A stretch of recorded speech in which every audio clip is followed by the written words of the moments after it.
University there. The overhead, the drone shot of the campus. No snow on the ground as we get ready for basketball inside the McCarthy Athletic Center here this evening. And it's a battle of two of the top teams in the West Coast Conference as the Portland Pilots take on the Gonzaga Bulldogs. Welcome inside McCarthy Athletic Center along with WCC Hall of Honor member Stephanie Hawk-Freeman. I'm Larry Weir. AJ Howell, our third member of our crew, will be heard from in just a moment or two, but it's crowded at the top of the WCC staff. There's 6 teams with 2 losses, 5 of them tied at 5-2 coming into play, and these are 2 of those teams. It is. I mean, you better be ready to bring it every night in the WCC this year. It is all jumbled up, and if you want to end up on the top of this, you've got to protect home court. I mean, look at this. You've got 5 teams at 5-2. We've got Portland and Gonzaga competing tonight, and then we've got Wazoo at USF tonight as well. One key thing there with USF is they did lose their all-star Deborah Dos Santos, and so they're in a transition period of trying to find themselves right now. Portland, you mentioned defending home court. That's something they did not do the first time these teams met. Gonzaga went to Portland, won there. It was the 32nd consecutive regular season win by the Zags over the Pilots. Yeah, and if you think about it, they couldn't quite squeak out the win. They lost just by 5 points. Last year when they played here, they got blown out. So you've got 2 really bad tastes left in your mouth. Now, of course, the tournament's a different thing. We'll probably talk about that later. But if you're talking about regular season games, Portland really wants this one. 2009 was the last time the Pilots beat the Bulldogs. All right, there's the starting lineups. Mikkel Meek, daughter of the head coach. She is tops in the nation in assist-to-turnover ratio. Maisie Burnham's a local player. She and Shearer are both all-conference players for Gonzaga. You'll notice a big loss there as Mount Ivans is out for this ball game. So that's caused a change in the lineup. Claire O'Connor is in, but it's going to, or Esther Little, I should say, is in, but it's going to cause some adjustments for Coach Lisa Fortier and the Zags. It is. It's going to be a lot different look tonight with Mount out. You definitely lose the size. You lose her rebounding. Mount has been on a terror in the last 3 games. She came out at Portland 6 for 6, and she's averaged. She had 2 double-doubles, got WCC Player of the Week. You know, she's just been, like I said, a terror on the boards, and they're going to miss her size and presence, especially on the boards. Portland in the black, Zags in the white. That is Hull into the post for a layup shot that is good there by Maisie Burnham, the local player out of Liberty High in Spangle. And if you have not followed these Portland Pilots, they bring pressure all game long. They are nonstop. I mean, really, Larry, did you bring your oxygen tank? Because they are just high octane, full pressure all the time. And they play zone for the most part defensively. This is Ejim, and she is really good in the mid-range. She is, and if you're going against that zone, that's where you want to get the ball. You want to get the ball in the middle, make that zone collapse, move the ball around side to side, make that zone shift, and then look short corners. This is Mikkel Meek, gets it in the high post to Shearer.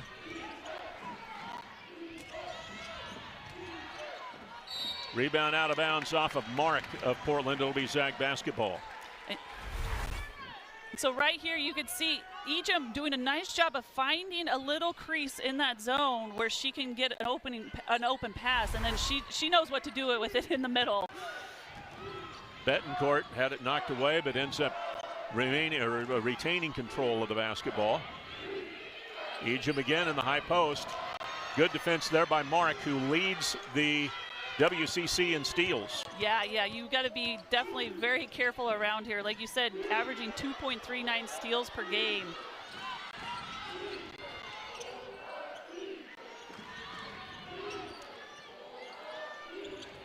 Shearer, keep an eye on her.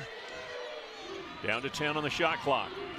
Mark is fouled by Esther Little, and it'll be Alexis Mark going to the free throw line here to take a couple of free throws. And that is something that the Portland Pilots do very well. They do many things very well, but one thing is that they get themselves to the free throw line. They're number 32 in the nation at free throw attempts at just a little over 20 a game, and number 19 for free throws made. They make over 15 free throws a game. Mark played at Loyola Marymount. She is not one of the good foul shooters they have. She's at 62%. Started her career at Boise, and she played Gonzaga when she was at Boise as a freshman and scored 22 points against the Zags. Missed both free throws. And Betancourt, a good rebounding guard, grabs the rebound for the Zags. Just this pressure. Yeah. And it wears you out, I think, mentally as well as physically. Here's Mark, has it batted away out of bounds. Good hands there by Claire O'Connor to knock that one out of bounds. Yeah, Gonzaga felt like in the first game they did a really nice job of handling the pressure in that first half. And then in the second half, they not as much because they killed their dribble. They didn't keep their dribble alive. Basket inside, it's Burnham again. And she'll go to the line to try to complete a three-point play here as Esther Little has 2 early fouls. So something Portland likes to do is they really like to post up Burnham and Shear inside, and they will go to work. And these two are very crafty. They are excellent at getting themselves to the free throw line. Maisie Burnham is 81 for 96 on the season for 84%. That's number 18th in the nation for makes and number 1 in the WCC. Obviously, she's just a master, very crafty down low. Here comes the freshman, Allie Turner, one of the best three-point shooters in the country. And there's an open 3 for O'Connor. Turner will run down the rebound. No reset on the shot clock because the ball didn't hit the rim. Ejim, deep post position, gets the basket and 1. You can't let her get in that deep. No, you can't. And what's even more about Yvonne is she is getting double, tripled, and she knows it. So she goes to work really quick. You can see the double trying to come from hole there, but it's just a hair too late, and Yvonne knows that double's coming, so she makes the quick move. Hull a foul, her first.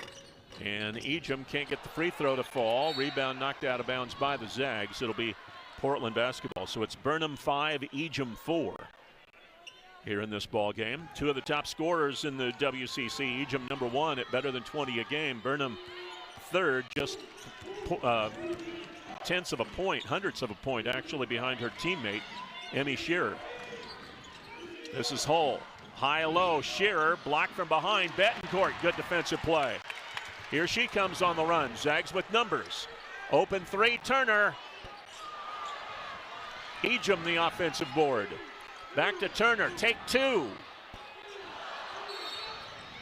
And a rebound foul called on Portland. But that's something, if you're Gonzaga, if you can clean up those defensive boards and push, you don't have to fight against that Portland defense. So if you play good defense, it's going to give you a break offensively. And Allie Turner right there, we want to talk about one of the best freshmen in the country. She is phenomenal behind that three-point line. That is very rare where you're going to see her miss 2 in a row. Burnham the foul, her first, team second. Here's Turner, guarded by Burnham at the top of that zone. And a pass not handled there by Betancourt, and the Zags turn it over.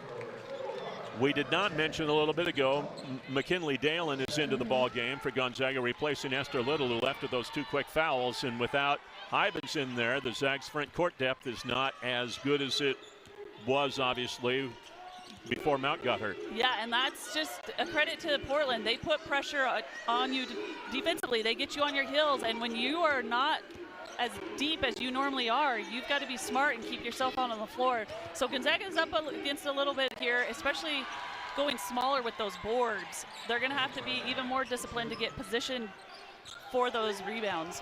Burnham scores again, taking Dalton into the post. Here's Ejim. And here comes Meek for Portland. Burnham. She's off to a great start. Less than 4 minutes in, she has 9 points already. Dalton finds Dalen underneath. Good feed. First basket for anybody for Gonzaga other than Ejim. And the Zags cut it to 3. Shearer. Rebound tipped out to Mark. She'll take a 3. That's good. Should be a 2. I think her foot was on the line, but the official signal 3. That's what I thought too, Larry. I thought her foot was. Here comes Betancourt to Ejim. And you can see Gonzaga, when they get up on this press, when they advance the ball very quickly, they're getting some easy looks right at the rim. And if they can keep doing that, I don't think it will soften Portland's defense, because that's just how they play. Let's see this here. Was her foot beyond the arc? I think it was there at the end. Good call by the officials. We both saw the initial where she was not behind the arc with that right foot, but she got it back. We need to go to the eye doctor, I think. I'm already wearing, I got 2 extra eyes on the end of my nose here. So. Hey, just because though, but it was across the court, so I'll give us a little grace for that. Actually, I have 6 eyes because I have 2 in my head, obviously, but contacts, then I need the reading glasses when I have the contacts. Oh, my. So I got 6 pairs of eyes, or 3 pair of eyes, 6 eyes total, I guess, on the whole thing. So Ejim hits a couple of free throws, cuts the Pilot lead to 4. Over the head of Burnham. This is going to be over and back, but it's out of bounds. And a turnover. So this is, while Gonzaga's a little, they're lacking in depth in the front court, their guard situation right now is much better. They've gotten Taylor Dalton back from injury. She has no restrictions, and now you've got Bree Salenbine, and you can see the length of Bree affecting that possession for the Pilots. She had 8 first-half points 2 weeks ago when these teams met, and she has instant offense, being chased in a double team, and a foul is called. Foul, I think, is going to be called here on Natalie Fraley, who's checked into the lineup. And that's going to take us to a timeout. 4:54 remaining to play here in the first quarter, and the Pilots off to an early 4-point lead. Tonight's keys to the game are brought to you by Northern Quest Resort and Casino. Earn your bragging rights at Northern Quest with more slot machines, table games, restaurants, lounges, and luxury hotel rooms than anyone else in the region. Northern Quest, yes, the best. Find out more online at northernquest.com. Steph? Hey, if you are Gonzaga, you have to stay composed. I already talked a little bit about this high-octane defense by the Pilots, but they force 22.8 turnovers a game. That's 15th in the nation, and then 23rd in the nation for steals per game at 2. You've got to take care of the ball. Gonzaga already has 3 turnovers, which has led to 5 Portland Pilot points. Now, also, you've got to be disciplined defensively. You can't bail them out with the foul. We already talked about how crafty they are at getting themselves to the line, but you also have to recognize the 3-point shooters. They shoot at 34% clip. In the first matchup, Gonzaga did a really nice job of limiting it to just under 19%, but you've got to know where the shooters are as well. This game is turning into a rivalry. Say hi to the 3rd member of our broadcast crew this evening, A.J. Howell. Hey guys, you're right. Rivalry is one way to describe it. This is a unique matchup where Gonzaga normally leaves with the win, but the Pilots have come away with it when it's counted a lot in the WCC Championship. We took a little poll to see how people felt about if it was a rivalry or their biggest one or not. Head coach Lisa Fortier said it kind of feels like every team in the WCC is rivals right now. Yvonne Ejim says they definitely circle it on their calendar. And grad transfer Taylor Dalton in the game right now. She's the new one in town. I said, can you tell that this one's a big one?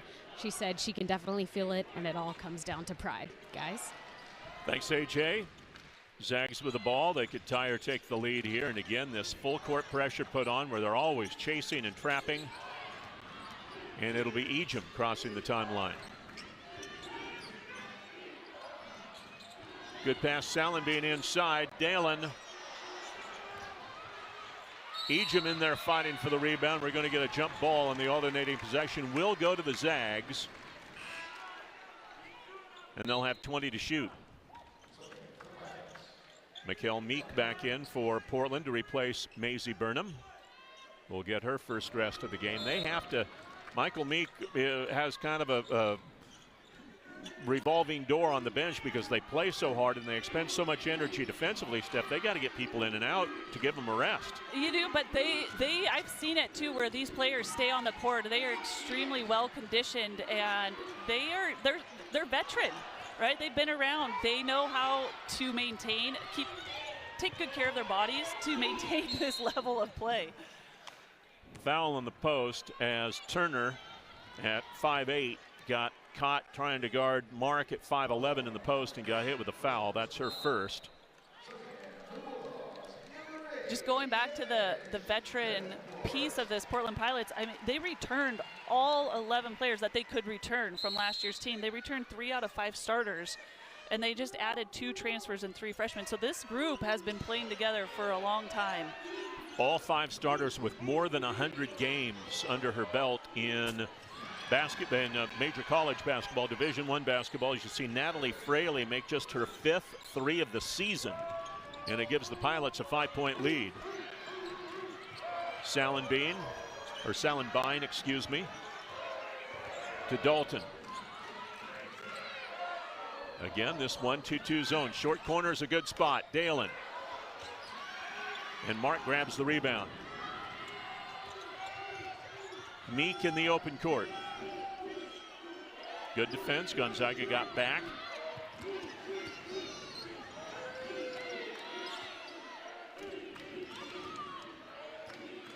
Shearer still in the game while Burnham's resting.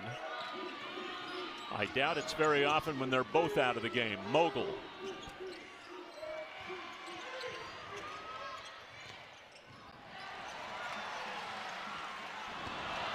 And an unforced error by the Zags, which has been a problem for them this season. It has, yeah. You just, the fans, the coaches, I mean, even the players know. A lot of unforced turnovers, a lot of them just not getting their feet set, so travels. In this case, it's not a live ball, so at least they can set up their defense. But, yeah, this has been an issue with Gonzaga. But when you have so many new players and you've had the injuries, you're still getting used to playing with each other. You think eventually those will start to come down. Well, and we talk about the experience that Portland has. Gonzaga doesn't have anywhere near the experience. And no. People on the floor right now, Ejim is really the only player that has 100 games of experience. Well, Dalton as well. Dalton missed the 3, but Ejim grabs the rebound. Betancourt. Dalen is fouled, and she'll go to the line to shoot 2. So Mount Ivans in the ball game in Portland had 19 points and 12 rebounds. You've got to replace that with her out. Ejim can get some of that. She was 4 out of 15 against Portland. You don't think she's going to do that again, but somebody's still got to be able to come in there, and right now Dalen's doing a nice job. I think so, yeah. She's a little undersized, 6 foot, but she's getting in there, and from the beginning she's been in there banging around, trying to get those extra tips or rebounds.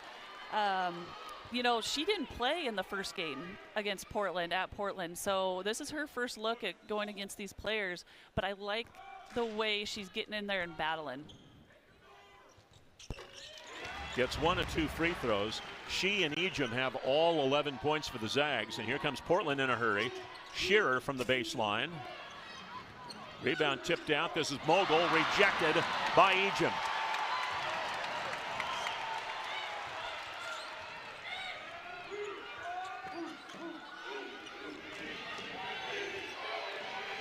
Wide open, O'Connor. Ejim, another offensive rebound, and a jump ball is going to be called, and the alternating possession will go to Portland. Great job by Gonzaga, though, to swing that ball from side to side to get that open look. And Ejim, what can you say? I mean, she is giving it her all tonight.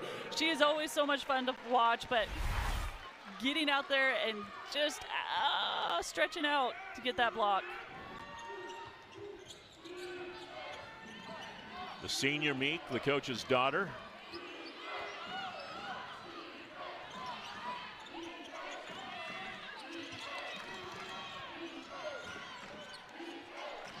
Shearer with the open 3. And O'Connor doing a nice job on the boards. Here's Betancourt in the middle of a break. Nice pass. Dalen can't get it to fall. And we're going to get a charge here called on Betancourt. That's her first. 4 team fouls on the Zags. Shearer beyond outside the restricted area. Yep. And Betancourt gets called for the charge. Here's Meek. High post to Fraley. Now to Burnham. Shearer. Mark can't get it to fall. And here comes Dalton. No, you're all right. I was just going to say, just having Dalton come back, you're talking about needing that experience. She's played, transfer from St. Mary's. I just really like the spark and the feistiness that she brings to this Gonzaga team. It's been fun to watch her. Finally, a three-pointer is made by the Zags. They missed their first 6, connected on number 7. As Betancourt gets it to fall, cuts the lead to 1. Portland on the run. We're going to get a blocking foul called on Dalen. Yeah, and I agree with that. I saw that in live, but you could see nice idea by Dalen, but she just wasn't quite there. Yeah, you can see her moving there. Burnham will go to the foul line. Couldn't get that one to fall, but she will toe the line to shoot 2, and she's a very good foul shooter, third in the WCC at 84%. As you see the young lady out of Spangle, the freshman of the year in the Big Sky Conference at Eastern Washington a few years ago, then transferred from there to Portland.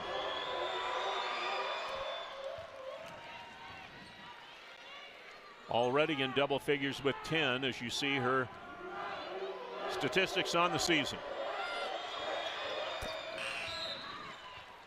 11 first half points for Maisie Burnham. Now the Zags will get the chance for the last shot if they can control it against this pilot pressure here.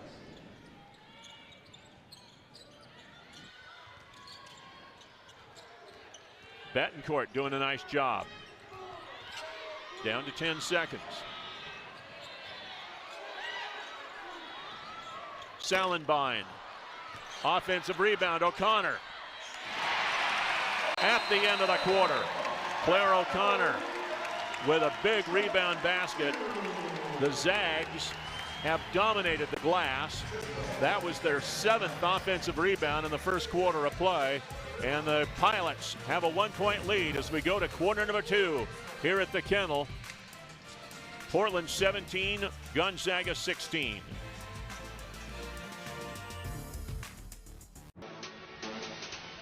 Gonzaga basketball is brought to you in part by Arby's, your delicious neighborhood meat crafter. Stop by Arby's today. Arby's, we have the meats. All right, here in the first quarter, we saw some history at the McCarthy Athletic Center. Yvonne Ejim just was announced to the crowd that she has broken the Gonzaga all-time field goal record. She made 3 baskets in the first quarter of play, gives her 829 in her career to break the record of 828. That wasn't you, was it? No. She long passed me way. Okay, well, I know you're up there a ways, but all right. Yeah, so just kidding. She's kind of running down a couple others of those records. Just needing 146 points for the all-time scoring record coming into the game, and 20 rebounds to be the leading rebounder for Gonzaga. She's got 4 so far in this game, and that was point number 10 and field goal number 4, and it puts the Zags on top 18-17. It's the first lead for Gonzaga here tonight. Burnham. Burnham off the bounce. She has 13 points out of the 19 for Portland so far in this game. Yeah, she was ready to come to play. I mean, she's always a great player, but getting to come home locally and play in front of family and friends, and we heard her in the open. There was a pretty good little cheering crowd for her. Salenbine. Have another jump ball here, and the alternating possession goes to Portland. Esther Little back in with her 2 fouls. Let's see how this works out for Coach Fortier. If Esther can play here without picking up that 3rd foul. Shearer is back in. She will replace Ryan Mogul. So Portland is back to their starting lineup out there right now.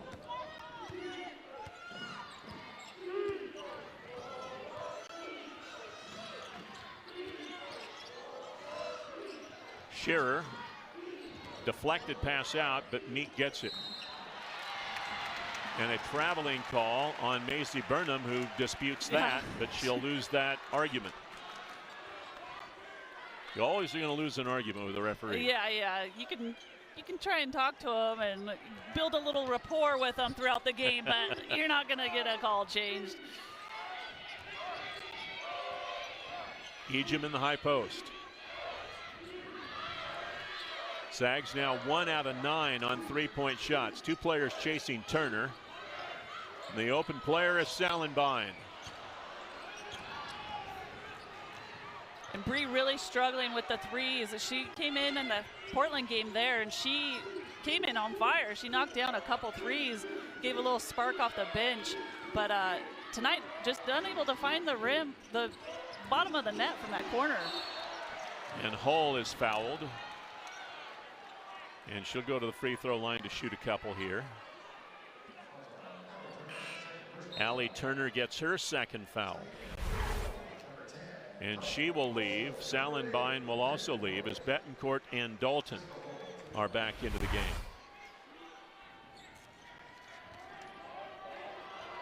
And so here is Trista Hull out of LaSalle High School in Yakima. Grad transfer out of Boise State. That free throw is her first point of the ball game. She's got some people here. Yakima is probably closer to Portland, though, than it is Spokane, but still you're in your home state. Now we're going to get a jump ball, and GU will get it in the alternating possession. Yeah, and really nice addition for the Pilots, adding Hull. She brings some height at 6'2" and has just done a really nice job for them. You know, she's averaging just under 2 blocks a game, which is 3rd in the WCC. About 2.5 steals per game. I mean, she just kind of brings an all-around game for them. She does a little bit of everything for them. Very active defensively. Yes, yeah.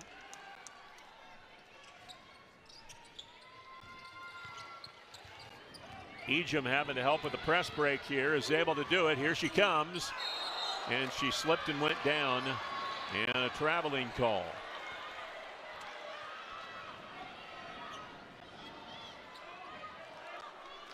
And that is the 6th Zag turnover here in the game. Portland guilty of just 2. And here's Shearer.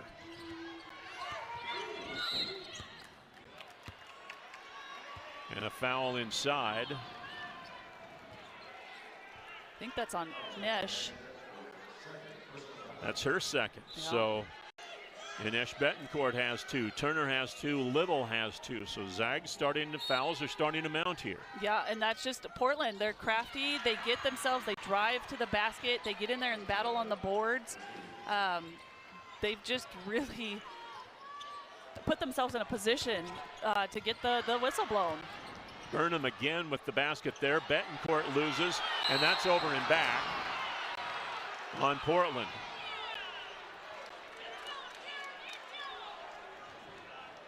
Neither coach happy with the officials there, as Gonzaga wanted a foul. And yeah, both of them. Yeah, I'm not sure what Michael Meek was looking for, but whatever it was, he didn't get either. You know, and if you look at this Portland team, that you talk a lot about how teams kind of take on their characteristics of their coach, right? Coach Meek is over there on the sideline. If you've ever watched him in the games, he is working just as hard as his players are. Esther Little hunting for offense there. We'll get an over the back foul called on Ejim, but that's a good sign for Gonzaga, in my opinion. Esther Little hunting offense. Yes, yeah, she definitely, she's very great. She's very good defensively. She length and all that, but offensively, the confidence isn't quite there. We've seen it where teams don't even guard her out on the perimeter. And I think if she can look to attack the rim or get inside and just offensive boards, it's going to help a lot. All right, so Cristobal Osorobo is into the game for Gonzaga. Number 12 there, playing against Meek. Here's Burnham again. And Ejim gets the steal. She's stuffing the stat sheet here this evening. And this is where the injuries earlier on kind of pay off for Gonzaga, where Cristobal in there and Dayland, they did get more minutes earlier in the season before conference, and so they've been out there, and that extra little experience will help in this situation. And Hull grabs the rebound. Portland had pretty good defense there. They wanted to go high-low from Dalen to Ejim, but Portland didn't let that happen. Here's Shearer with an open three. Neither team can hit the broadside of a barn from the three-point line. Here comes Dalton on the run. Ejim fouled Shearer.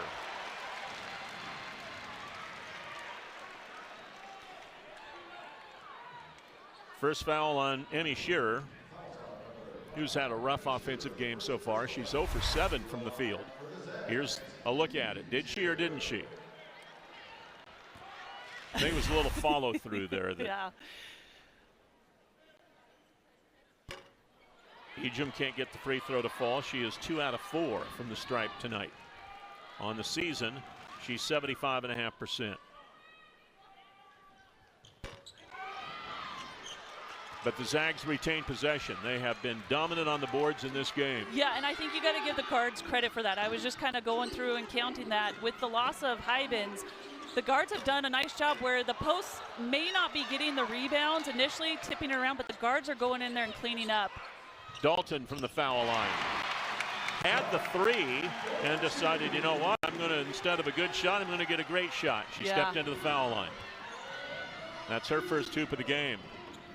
Shearer on try number 8. Again, can't get it to fall, and we'll have a rebound foul as Dalen and Hull hit the deck inside. And it's going to be on McKinley Dalen of Gonzaga. Yeah, you just look at, this is not typical of Emmy Shearer. I mean, you mentioned it, she's the 3rd leading scorer in the WCC, 16 points a game. She shoots at 52%. This is just, she is not able to lock in that shot right now. And the other piece of it, sorry, Larry, but she's also not getting herself to the free throw line. Yeah. First team All WCC last year. Mogul to Mark. Osorobo had the rebound and lost it. Mogul grabs it for Portland, and they'll reset the shot clock. It went to 30, and the officials will reset it to 20 and actually put it at 18 here. So the Pilots will have 18 seconds to shoot. Alexis Mark.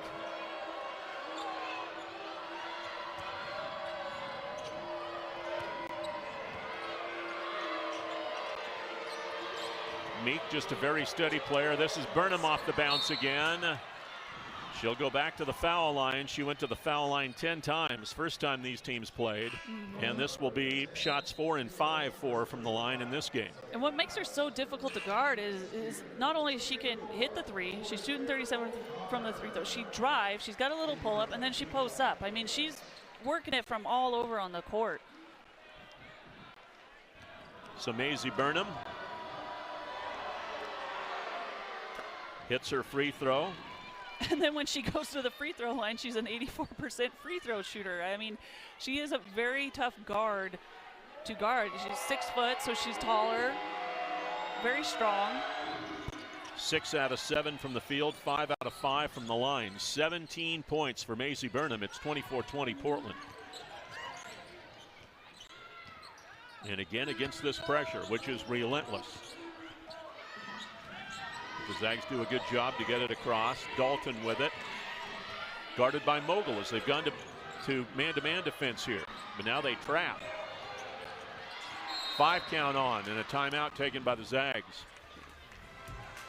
So a good timeout for Coach Fortier there as Gonzaga was trapped there. Zags had a lead, but Portland has retaken the lead. They lead it by 4 with inside of 5 minutes left here in the first half in Spokane.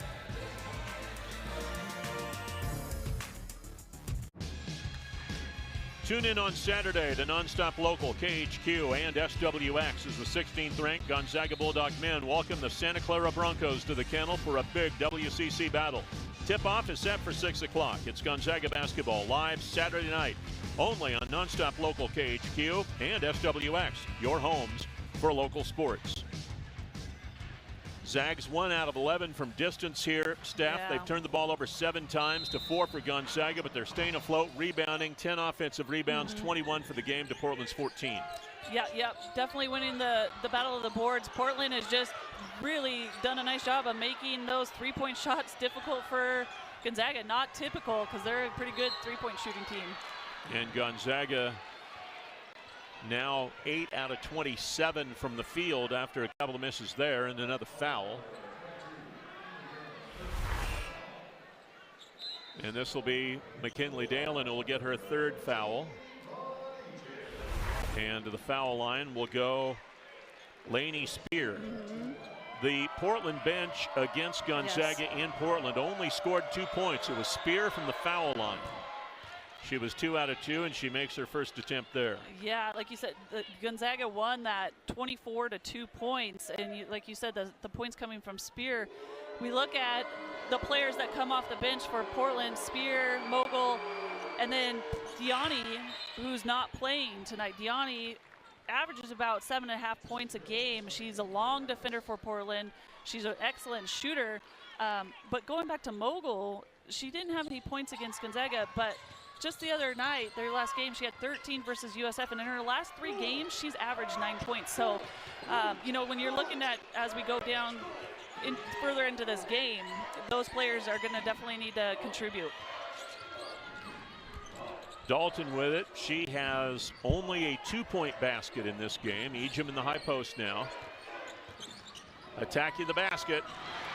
And she's awfully strong and tough to stop when she's in the lane. A dozen for Yvonne Ejim.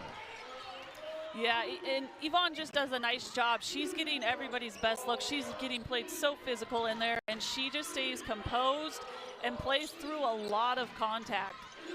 Dalton with great anticipation was able to knock that away but not control it. And Portland will inbound it as Bree Sellenbein is back into the game. And she will replace Claire O'Connor. And here comes Shearer back into the game to replace Mogul for Portland. Portland back to their starting lineup with one exception. Mark is out and Spear is in. Meek in the corner. High post Spear. Takes it against Ejim. Can't get it to fall. Good defense by Ejim. And Sellenbein grabs the rebound.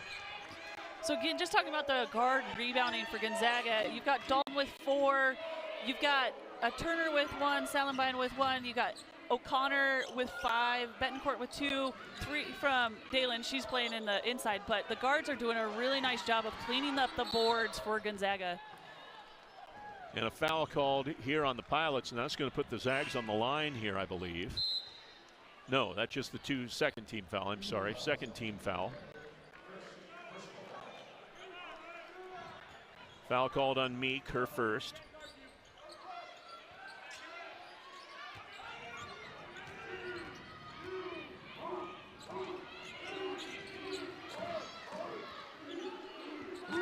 Turner in the corner, inside Ejim.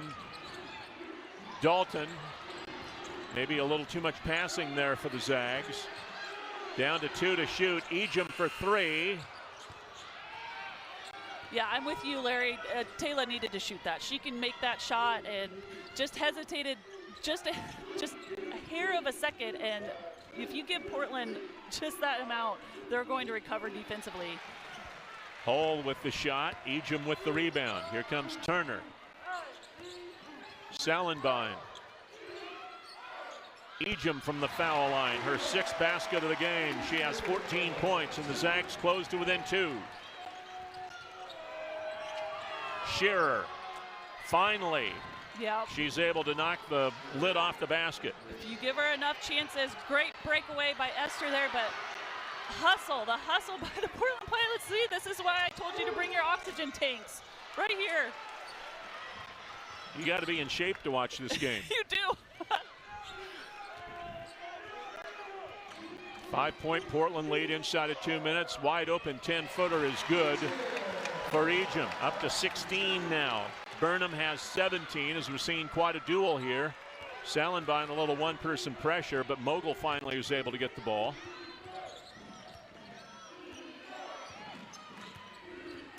That's a tough look out top. The Sellenbein 6'2" guard. She's so long. You got to really pay attention if you're going to make a pass around her. Her wingspan, that's the popular thing these days. Here's Shearer again, couldn't get it to fall, and Esther Little, who had 11 rebounds earlier this season against Colorado State, rips down the rebound there and is fouled in the backcourt by Hull. That's her second.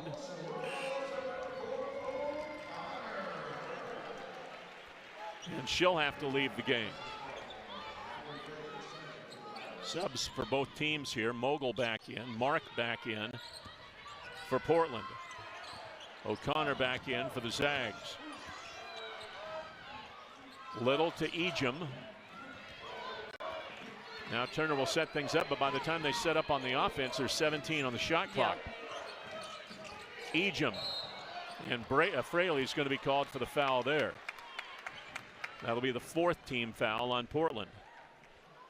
Fraley coming up a little shook. That was a hard contact. You can see right here. She kind of got smashed. She kind of got bumped by Ejim and then fell into Esther there. And well, running into Ejim's like running into a brick wall. Yeah. I mean, she is so strong. You can see they're getting her out. She's just hobbling a little bit. Nothing too serious. I'm sure she'll walk it off, but yeah, these two teams play very hard. They are very strong, very athletic teams. Turner. She hasn't had too many looks at a three. Not a great pass there, and we're going to get a jump ball, and the alternating possession will go Portland's way. A little bit at the feet of Esther Little.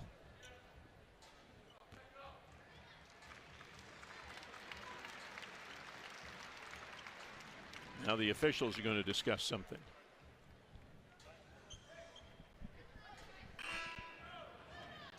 And we'll have subs for both teams coming in.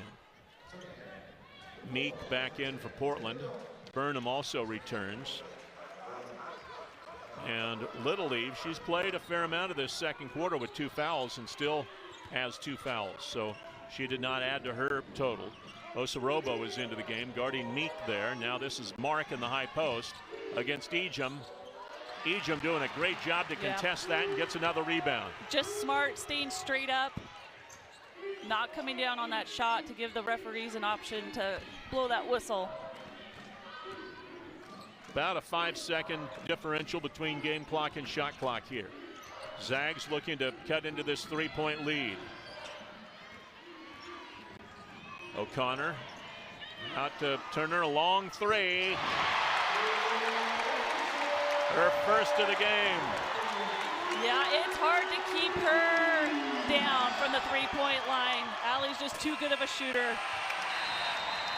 Burnham can't get it to fall, but Allie Turner's first 3-pointer of the contest ties this ball game at the intermission. It's our second tie of the game. We've had 2 lead changes in this ball game as well. And we're all even at the intermission at 29-29. So great ending to that first half for Gonzaga. Turner hadn't been able to buy a 3 for the most part overall as a team, and Turner hit a long one. And let's go down to AJ. She's got Coach Fortier. Coach, missing Mount Hyman's in a little bit of foul trouble, but you guys able to keep this game tied at the half. How do you feel about your team's performance so far? I think we're doing okay. I think we got to stop fouling. I think we have to do a little bit of better job on offense of being patient. I think we're a little sped up.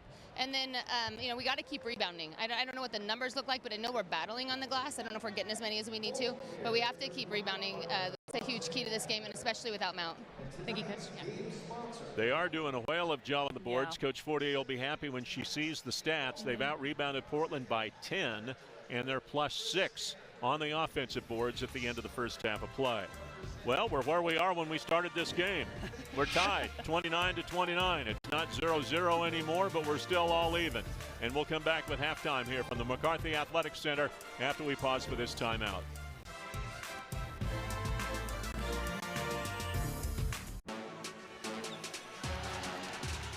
Welcome back, McCarthy Athletic Center on the campus of Gonzaga University here in Spokane. All even at the intermission. Portland 29 and Gonzaga 29. All right, Stephanie, here in the first half of play, we saw the stars out here this evening. We've got Maisie Burnham having a big game for the Pilots, Yvonne Ejim having a big game for the Zags. Yeah, you're right. Maisie Burnham, 6 for 8, 5 for 5 from the free throw line. Yvonne Ejim, 7 for 10, 8 rebounds. Everybody else on both teams, the next leading scorers, only have 3 points. So we're they're going to need some help, I think, in this second half. Some other players are going to have to start stepping up. All right, let's look at some of the baskets for Yvonne Ejim here in this ball game. She's really good in the mid-range, and that 12 to 17 footer is something that she can really score. And then when she gets in deep like this, that's it. Yeah, you're exactly right. Portland plays that zone, and so getting to the ball to Yvonne in that middle, she doesn't hesitate. She turns around, and if she's got an inch of space, she's hitting that jumper. And then you can see on the previous plays, she's getting those double teams down low, but she's making quick moves before that double team gets set. And then defensively, she's in there battling for the boards. You saw the big block.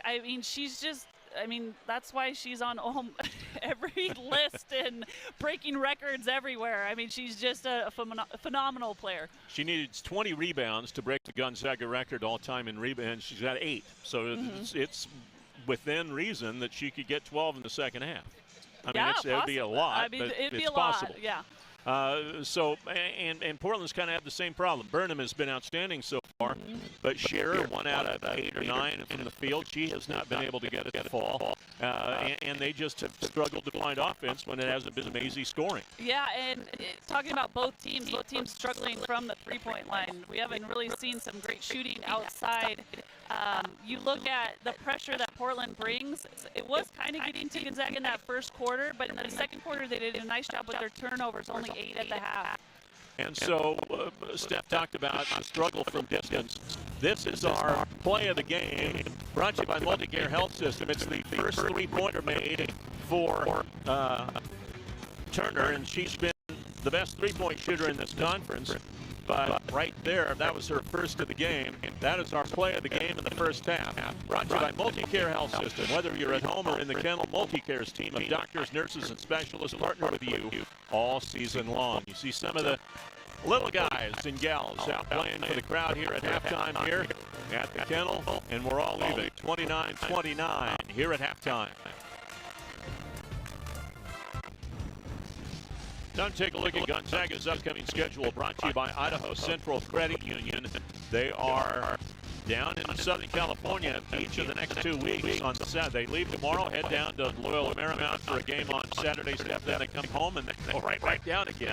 Yeah. And it'll be interesting to see, they're at Pepperdine, and a lot of stuff happening there in the Malibu area with the fires. We'll see what happens there, but that's the game a week from tonight. Yeah, get to go down and get a little sunshine here for a little while. It's always interesting with this scheduling where, they'll be done with Portland. They've already played Portland twice, where they haven't really seen some of these other teams, but you can see right here, this was a big game that I was kind of interested in watching for tonight. Wazoo at San Francisco. We mentioned it earlier on, San Francisco losing Dos Santos.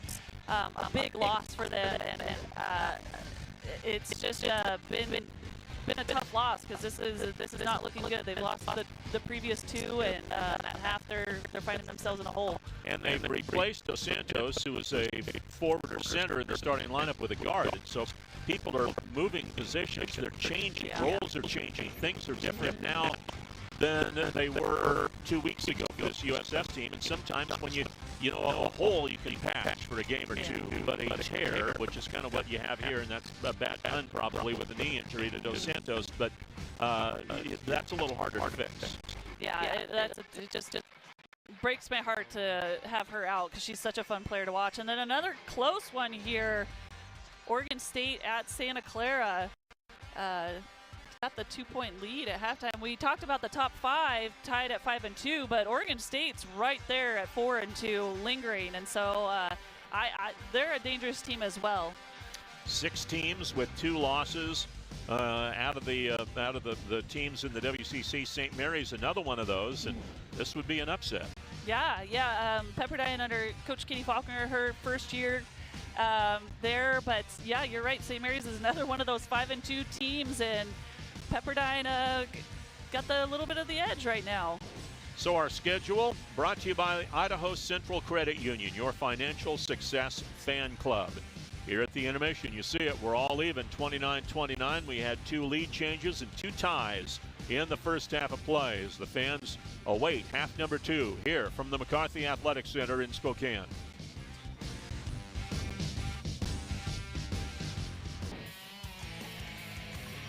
All even here at the intermission. Portland has led for almost the entire first half. They led for 17 minutes and 41 seconds.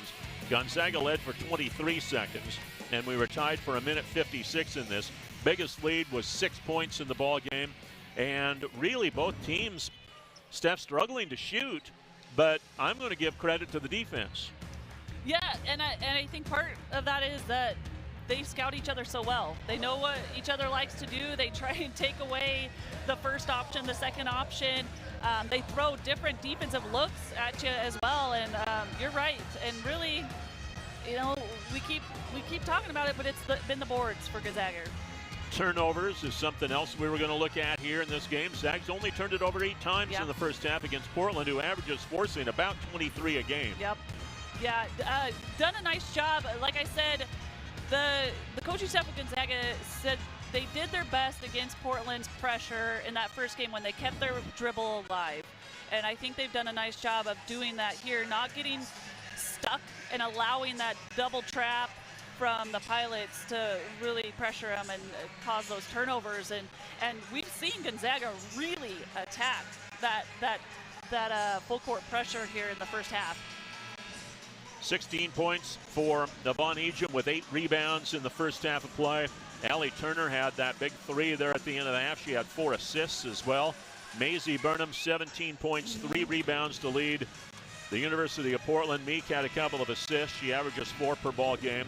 But both teams looking for somebody to step up as a secondary scorer. Neither team, as you mentioned at the start of the halftime, Steph, just 3 points is the second leading scorer for each squad. Yeah, you talk about the Pilots. Emmy really struggling, and Meek in that first matchup, she had 14 points. And you go and talk about Meek, she's the general on the floor for the Pilots. She has put up some phenomenal stats. I think she has 11 games where she's had 1 turnover or less. Just incredible. And she actually had a game where she had 11 assists and no turnovers. I think against LMU. A really smart basketball, like I said, the general out there for this Portland Pilot team. So Ejim picks up where she left off in the first half of play. And here's Meek. Doesn't shoot a lot. She's a good 3-point shooter, though, 41%. This is Mark down low. She got free on the baseline there. Well, first, great vision by Hull there to find her teammate down low, and Mark just going to work and finding that inside position. And there was nothing Esther could do, but here you go. This is what I'm talking about with Gonzaga. They are not hesitating against this press. They are looking to attack it, and they did get some easy, not easy, I would say at the rim looks in that first half against this pressure. Biggest lead of the game for the Zags, equaling what they had just before Portland scored their last bucket, 2 points. Third lead of the game for Gonzaga. Here's Meek. And she stepped out of bounds. A rare turnover on Meek, who had 18 in 18 games coming in. Averaging just 1 a game as the point guard. Incredible. You don't see that very often. That is just, you don't see it at all. I mean, number 1 in the nation for assist to turnover ratio. It's just very smart play by Meek. So Zags looking to expand on this 2-point lead. They led by 13 at halftime in Portland and led by 19 early in the third quarter before Portland came back. Off the Zag turnover. Burnham tees up the 3. Missed that, but Hull grabs the rebound.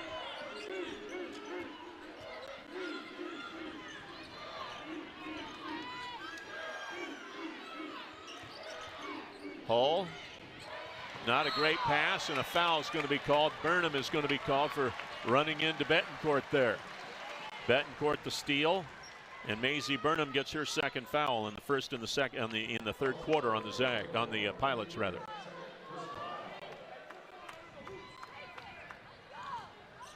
Ejim helping break the press. She's doing everything except sell programs and popcorn here tonight. Here's Turner, now to O'Connor.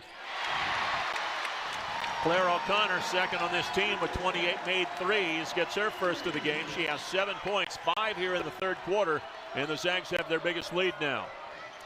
Yeah, you think with such a great three-point shooting team like Gonzaga, you can't contain them for the whole game.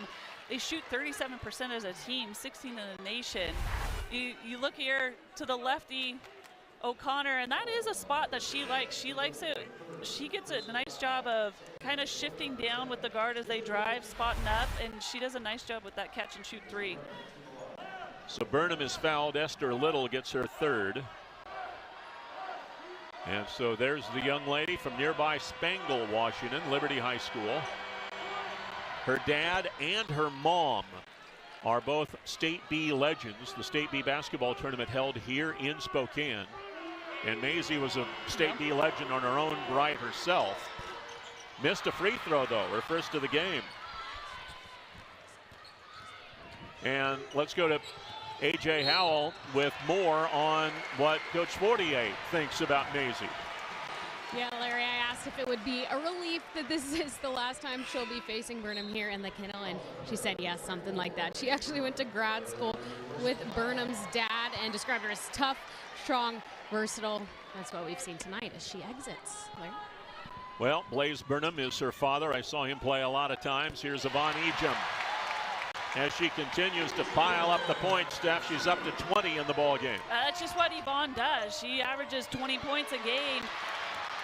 I mean, you can't contain her. You can make her life a little more difficult, but she's gonna get her points. I mean, because she just does it in so many different ways. We've seen her knock down that 15-foot jumper. She's gone to work down low. Here's Turner.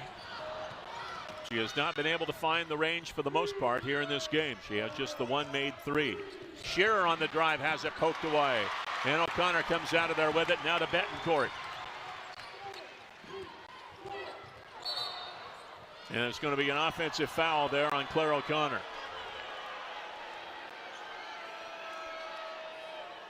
Close call there. Does not go the way of the Zags. You make the call. Looked like she had pretty good position. She got squared up. And here comes Meek.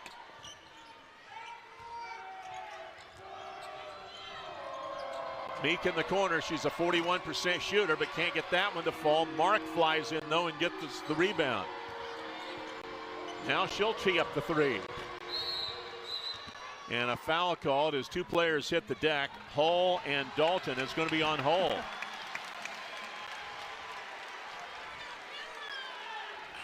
Foul called on Trista Hull. That's her third. And that's where I was talking about that little spark of energy that Dalton provides. She's 5'9", going against 6'2" Hull. She's not afraid. She's going to go in there and battle.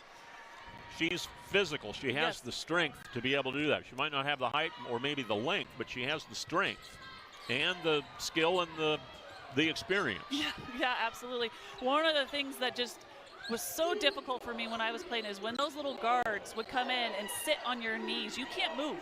When they get in there and when they figure that out and they sit on your knees, you're pretty much pinned. All right, AJ, what do you have? So head coach Lisa Fortier was talking about Taylor Dalton. She said when they're stretching, warming up for a game, she's talking to everybody. She knows everybody. She knows this conference well. She was actually recruited by every school in the WCC except for Portland. And she said she's just always been a people person. She loves the fans here. She was here for senior night for the Zags when she was playing for St. Mary's, and she was tearing up watching the video about them coming back, and her coach had to be like, hey, Taylor, we're about to play a game. Larry. Well, she'll get to experience that here before too long. Zags get it on another Portland turnover.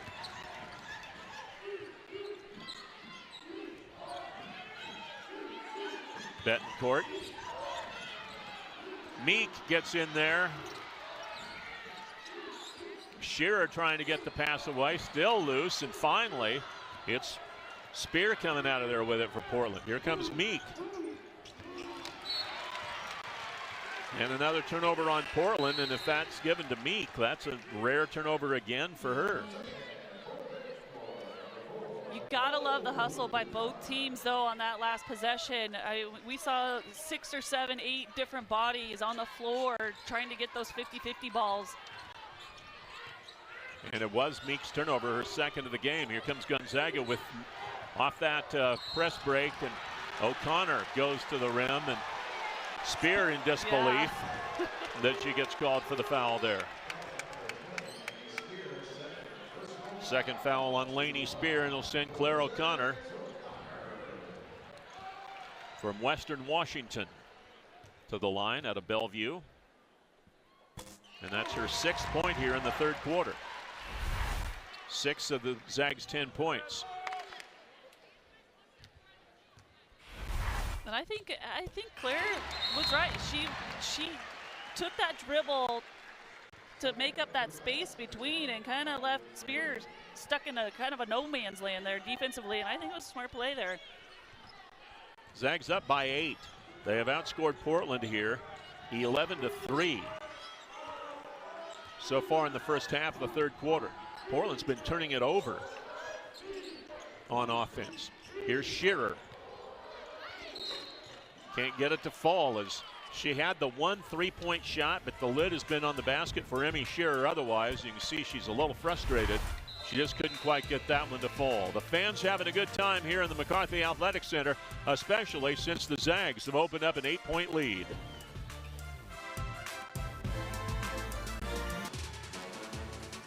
Well, look at those smiles there. Well, one guy, he's not smiling much, but tonight's Smiles of the Game are brought to you by Delta Dental. We're on a mission to help make Washington State 100% cavity-free. To learn more, visit cavityfreewa.com to see how we're making a difference in our community. Brought to you by Delta Dental of Washington, proud supporters of Healthy Smiles and your Gonzaga Bulldogs.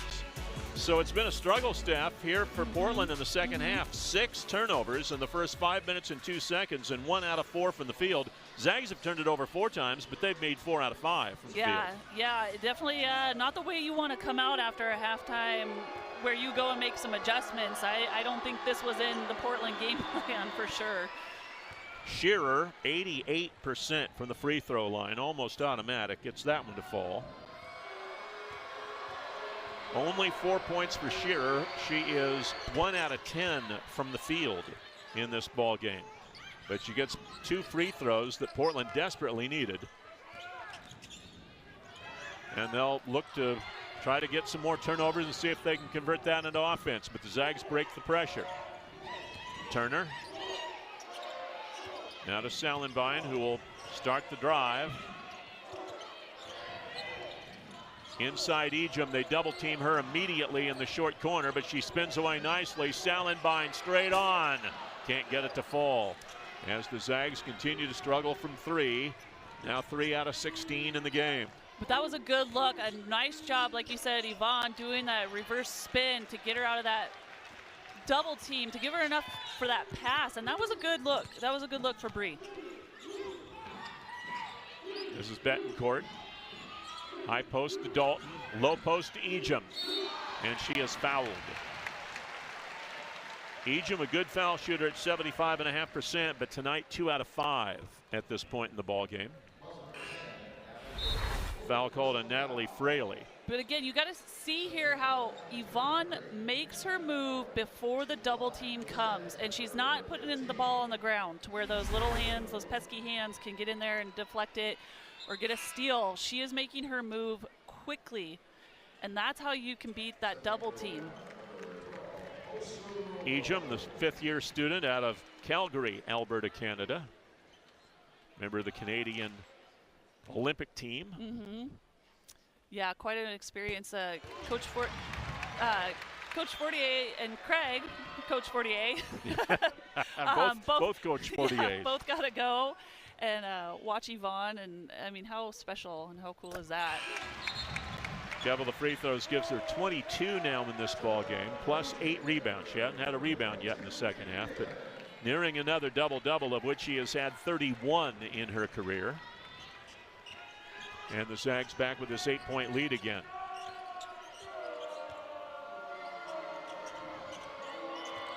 Spear. Now Shearer up top. Meek might have had a shot out of the corner, but she doesn't shoot a lot of threes. Here's Shearer on the drive. Can't get it to fall. Ball didn't hit the rim, so the shot clock did not reset. Down to 2. You're right, Boy, Vogel didn't see it. She didn't know until the last few seconds there. And the ball off Gonzaga will be Portland ball. Yeah, she did a good job to recognize that, and I'm sure the bench was helping her out. Yeah. Hull back in with some fouls. She has 3. 30 on the shot clock here for Portland on the inbounds. Ryan Mogul to Mark in the high post. Meek can't get anywhere against Sallenbein. Here's Shearer.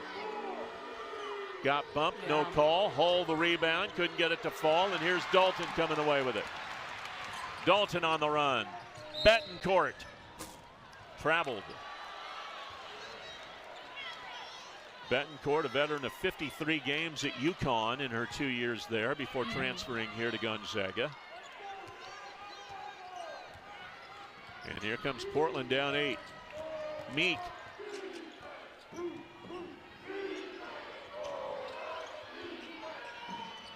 Shearer looking inside, feeds Mark. Now Mogul to Mark, who went right to the rim. Yeah. The seas parted. It really did. That was a great move there. But yeah, it's like you said, the defense kind of just opened right up for her. 7 points for Alexis Mark in this one. And the Zags again control it against the pressure. Betancourt is fouled by Hull. And that was very close to being an offensive foul on Betancourt for sticking her arm out. That's what Hull wanted. But okay, so we're going to go back here to, like you said, no one comes over from the help side. Mark gets an easy one, the easiest one, but Hull coming out on that drive, she picks up her 4th foul. I mean, you're 6'2", you're all the way away. You got to be smarter than that. She'll have to come out here. Now what do we have? Lisa Fortier talking to our official here as we'll have a timeout here on the floor. Gonzaga with a 6-point lead over Portland here late in the 3rd quarter in the kennel. All right, the last play was a foul on Trista Hull, 40 feet from the basket, but during the timeout, officials were reviewing the play, not for what Hull did, but for what Betancourt was doing. Yeah, so they were just reviewing this play right here to see if Hull got any contact there in the face, but they're just leaving it as is, common foul on Hull. And again, I said it right before break, Hull's got to be smarter than that. I mean, we've got a whole quarter still left, and then some on this quarter. She needs to be out there. She's their size inside, and to pick up a foul that far away from the hoop with this much time left on the game is just it's a silly foul. Really, you got to be smarter. And so we understand that the call was, the review was instigated by the Portland bench. And so it's a failed challenge. They lose a timeout. With a close game like this, that's a big deal. It's a big deal. So to the foul line, Ines Betancourt. And the Zags, 70% as a team from the foul line and roughly 70% in conference play as well. But they've missed 5 free throws tonight. They're 7 of 12. 4 points for Betancourt against her per game average of 7. And she will leave now as O'Connor is back in, and the Zag lead is 7 with 2.5 minutes to play here in the 3rd quarter. Portland with just 7 points here in the quarter, and Maisie Burnham has just 1 point here in the quarter after having 17 in the first half. Here she is. Burnham off the bounce. That's where she's been effective in this game, and there's her first field goal in the 3rd quarter. She's up to 20 points in the ball game. And that's the strength of Burnham right there. You could see the defender kind of just bounced off her, and she stayed there and was able to get that look. But Maisie with 3 fouls herself has got to be smart. Ejim looking like a guard and getting the assist on the pass to Dalen. And there's a bad pass, and Dalen gets the steal. And another turnover on Meek. Ejim deep in the post. 24 points, 8 in the quarter for Yvonne Ejim, and the lead is 9, the biggest of the game for Gonzaga, with 90 seconds left here in the third quarter.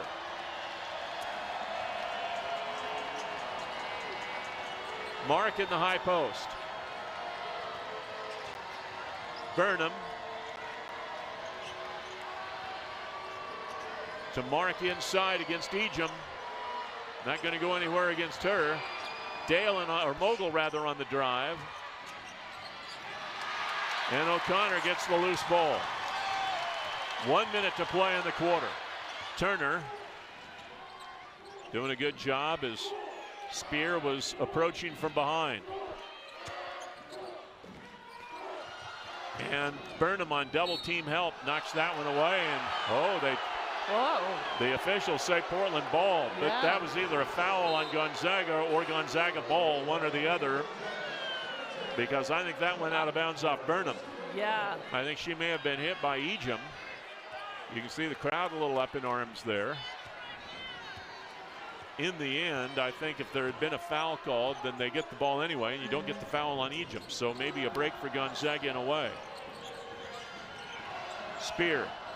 You can see Dalton and Burnham battling down low. I love it. I love it. Two senior experienced players going after it. Mogul. There's Spear. Meek had the rebound and lost it off her knee out of bounds. She has had some turnover problems here in the third quarter, which is something you don't see from her. She's turned it over 3 times tonight. 4. Wow, that's a turnover 4, and they give her a rebound and a turnover. Down to 6 seconds. Here's Turner to the rim, and the Zags have a double-digit lead at the end of 3 quarters. Allie Turner, her second straight quarter with a buzzer-beating bucket. She had a 3 to end the first half. She gets a 2 to end the third quarter. And Gonzaga, with a dominant third quarter, leads by 11 as we go to the fourth quarter here in Spokane.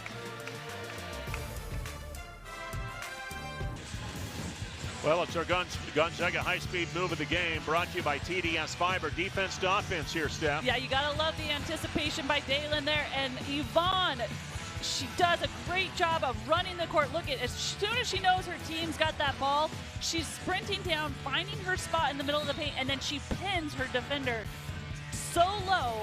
There's nothing that defender can do. And Yvonne just turn around, easy too. Well, just like your Zags on the court, TDS Fiber Internet is lightning fast. Give your own home team more speed. Score better internet today at tdsfiber.com. Portland outscored 20-9 in the third quarter. They were 3 of 13 from the field. They turned it over 8 times, hoping for better times offensively here in quarter number 4. Down 11. Shearer finds Mark. She gets cut off. Well, that is one thing about this Pilot team. They do not give up. You mentioned it a little bit earlier in that first matchup. They were down, but came back to tie it with 2 minutes left. I mean, they are never out of the game with this pressure and the defense they play. See the foul here on Dalton. Burnham doing a good job to draw the contact there and make the officials make a decision, and their decision was defensive foul. Yep. Burnham in the post, double team, maybe triple team there. Here's Meek. Shearer over to Mogul, open 3. Long rebound run down though by Shearer in the corner.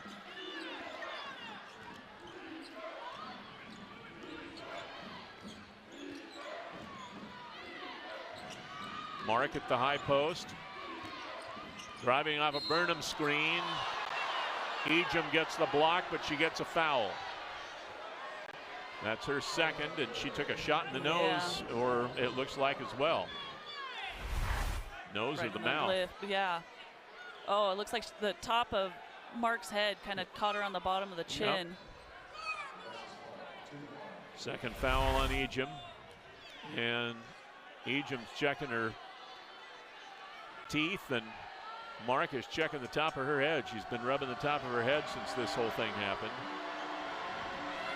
Mark makes the free throw. She is only 62% from the line, and now 1 out of 3 in this game.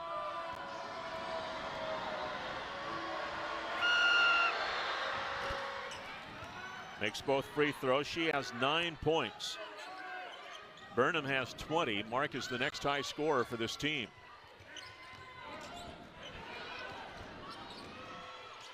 Turner in the backcourt, gets it ahead to O'Connor. Now 3-on-2. Turner, 17-footer. Ejum. And here come the Pilots, Maisie Burnham. Shearer down low is fouled. And a pretty good foul there by Turner to make her, now she's an 88%er, so you figure she's going to make 2 here, but make her earn them from the line rather than get the layup. Well, and she didn't give the and one, right? Yes. So Shearer didn't make the basket. So in a sense, like you said, a good foul. But it is the 3rd foul on Turner. 8:39 still remains to play, and here's Shearer. She has been frustrated in this game, 1 out of 12 from the field. She has made all 3 of her free throws. Just 6 points, averaging 16.1 per game.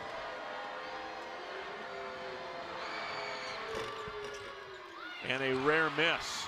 And Ejum cleans the glass again for Gonzaga. Her 10th rebound of the game, so she has her 7th double-double of the year and the 32nd of her storied career. And here's a bad pass, and Meek comes out of there with it.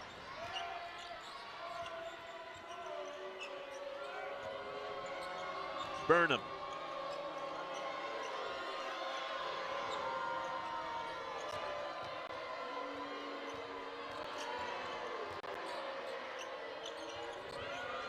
Meek, 8 to shoot. Mark driving Ejum.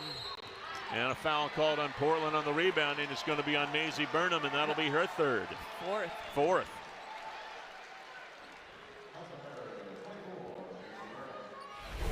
That's a huge foul. That is. So right here on the drive, Yvonne just being a smart. We've seen this in the first half from Yvonne too, where she just stays straight up. She doesn't jump. She keeps her hands straight up. She doesn't come down. And so again, just putting herself in great position and not really giving the officials a chance to blow the whistle on that.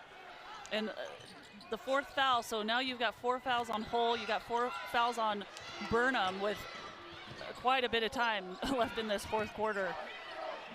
And Portland down 8 with their best player, at least in this game, in Burnham, on the bench with 4 fouls. Hull is back out there. She replaced her. So they do have a player on the floor with 4 fouls. Here's Esther Little, the crowd imploring her to shoot from the foul line, but instead it's Dalton. Scrapping for the rebound that time was O'Connor, and a missed layup shot, and a foul is called on the rebound. Jump ball actually is called. These are just 2 really great teams going after each other. I mean, this is great competition. I mean, everybody is in there trying to get the boards, diving on the floor for those 50-50s, sacrificing their bodies. This is a great, like AJ said in the first half on one of her hits, it's just a great rivalry. It really has turned into one. You need to have success from both sides, and it's not a rivalry if one team wins all the time. Well, Gonzaga's won 32 regular season games in a row against Portland, but where it comes in is Portland's won the last 3 in the postseason, including the last 2 for the West Coast Conference Tournament Championship. Yep, and so Gonzaga getting the best in the regular season and Portland getting the best of them at the tournament. 83% is Allie Turner from the foul line. She's up to 7 points now in the game, and the lead is back into double digits here for Gonzaga.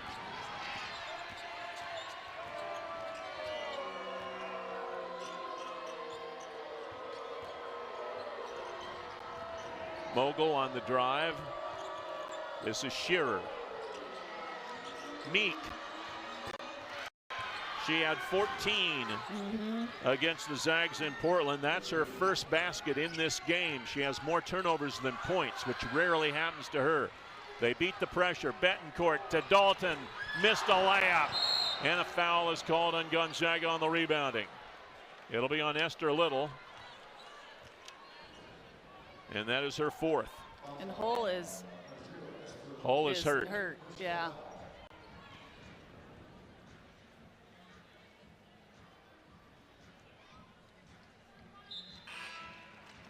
She's up. Will she come out or will she stay in? Looks like she's going to stay in. Yeah. So right here, can't really see if she grabs her head. Yeah. I wonder if did she hit it on the floor? Yeah, that's what I wonder. So Portland down just 7 now. They can make another basket here. They would start to make the Zags a little uncomfortable. I don't think if you're Gonzaga, you're ever comfortable playing against this team. Pilots. Yeah. Shearer.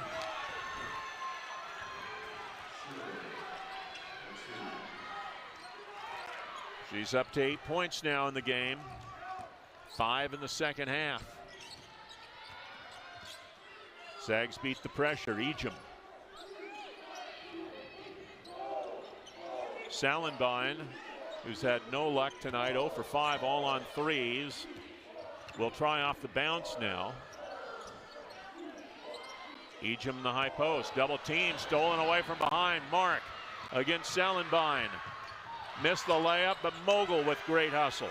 You just can't relax, and I think that's the only time I've seen Yvonne relax in this game. And Mark, we've talked about it, she is just a steal machine. She's averaging about two steals a game, and so you just can't be casual. Mark with her third steal. She's stubbing the stat sheet. 9 points, 5 boards, 3 steals, 2 assists. And don't look now, but the Pilots are within 3 after being down by double digits as we started the fourth quarter here in Spokane.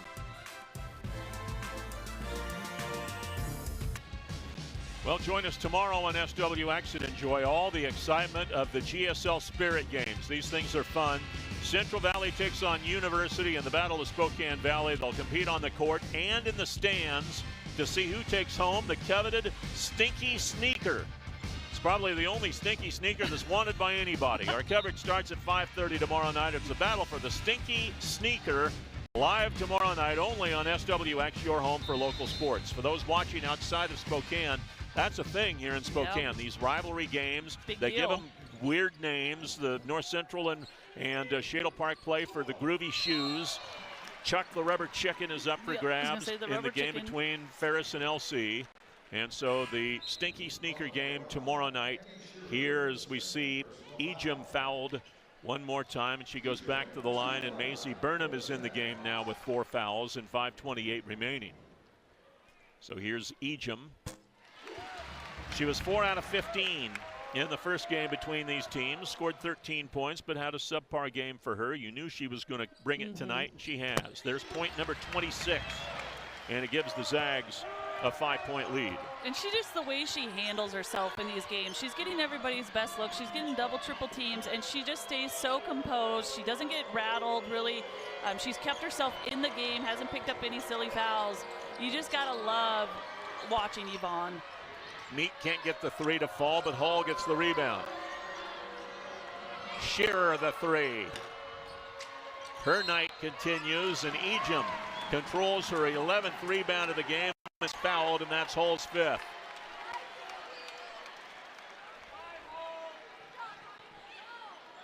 So Trista Hall, she scored 18 points, her high in her career. In the last game between these teams, gets her 5th foul in this game, and she leaves with 1 point. That's a huge loss for Portland now. It's a big loss, especially with the board situation. She is obviously their big presence inside, and Portland's not winning the battle of the boards right now. So you gotta have more of a team effort, team rebounding effort here by Portland. And so Burnham plays with 4 fouls. Hull disqualified. There's a bad pass and a foul is called, and if it's Burnham, that's her 5th.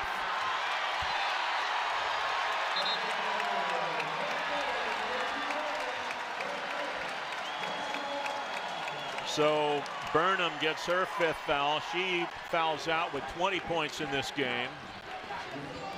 And so 2 big fouls there, and Portland has lost 2 of their top players. Yeah, right here, going to meet the ball, both players collide. I suppose you have to call a foul on somebody, but who? They were both going for the ball. I don't know that either of them had. It did seem like a 50-50, kind of right in between them. Tough spot for the officials again there, but Lavon Ejim will go back to the line here.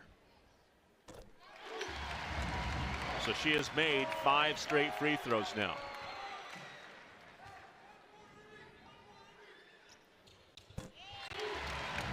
.28 for Ejim. Her season high is 29. 32 is her career high. 4 straight points for Gonzaga, their lead back to 7. And a shorthanded Portland team now with 2 players having fouled out will try to come back. Meek. Mark can't get anywhere, and there's a foul on Salenbein. Yeah, you got to look at Meek and Shear starting to take over. Shear's just had an off night, like you mentioned, 2 for 14. Meek just 1 made field goal, and that was a 3-point shot. I think Meek's got to start looking for her shot a little bit more now. Obviously, Mark's out there, very athletic driver. We've seen her made some great drives, but you gotta step up now. There's still time, but Shear's got to get going. Meek's got to start looking for her shot a little bit more. 79% Meek. She gets 1 out of 2. She leads the country, 4.11 assists to turnovers. That's her ratio. Here's a near steal in backcourt, but Betancourt hangs in there. Betancourt coast to coast. And a foul called on Portland. She was a little out of control there, but she gets the call. Yeah, that was a interesting play. She was being hounded the whole way of the court. Shearer gets her 3rd as she came over in front there and initiated the contact, according to the officials. Betancourt can't get the foul shot to fall. She's 1 out of 3. Sags 14 out of 20, now 14 out of 21, but Ejim gets her 12th rebound. Turner. Ejim can't get that rebound, and it goes out of bounds off of Yvonne Ejim, and it'll be Portland basketball. Well, in a big game, you want, if you have the defending conference player of the year, you want her to play like the conference player of the year, and Ejim has done that here. Absolutely. Shearer can't get a shot off. The Zag defense has been good tonight. Mogul, 2-pointer. Her toe was on the line. Second basket for Ryan Mogul. And it's back down to a 4-point game here. Betancourt weaving through the traffic to the rim. Ines Betancourt. She has 6. Got to get back. That's the one thing with both of these teams. You have to sprint back defensively because they are looking to advance the ball. 4 fouls on Turner. There's Betancourt. Great read. Great little pull up. Not pull up, excuse me. A little finger roll there over the defense. Great read. Shearer tying her shoelace. And maybe getting a little break at the same point in time before she has to shoot a free throw. She's a veteran. She knows all the little tricks. Free throw is good. Shearer out of Auckland, New Zealand. And that right there, point number 1,400 in her career at Portland. 9 points in this ball game, playing in her 119th game here this evening. And she's struggled up into double figures with 10 points. And again, she's 2 out of 14 from the field here tonight. Turner against a double team in the backcourt. Gets it to O'Connor, and here come the Zags. Betancourt fouled by Meek.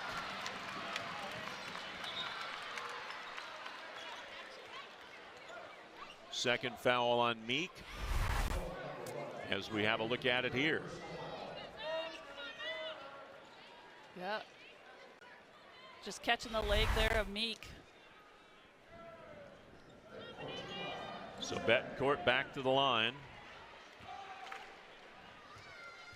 But she's got to start making her free throws here, and she does there. She's 2 out of 5, 76% on the year, so it's kind of rare to see her struggle from the line. But if you're Portland and you can send them to the free throw line, stop this clock, and if you're only getting 1 out of 2 out of Gonzaga from that free throw line, then it's worth it. They can make up that ground that way, but like you said, if Anish starts knocking down those free throws, then it's a different story. Meek finds Mogul, now Mark into the post for Fraley. Wow, what a great catch. Wow, she grabbed that just by the tips of her fingers. 5 points for Fraley. Here comes Betancourt again, and she, what do we have here? She double dribbled. Just got ahead of herself. And so Gonzaga turns it over. That is their 17th now of the game. And here comes Meek. Down to 3 minutes remaining. Shearer. She wants to drive 1 on 5 here, basically. Open three, Fraley, her second of the game. She had 4 all season coming in.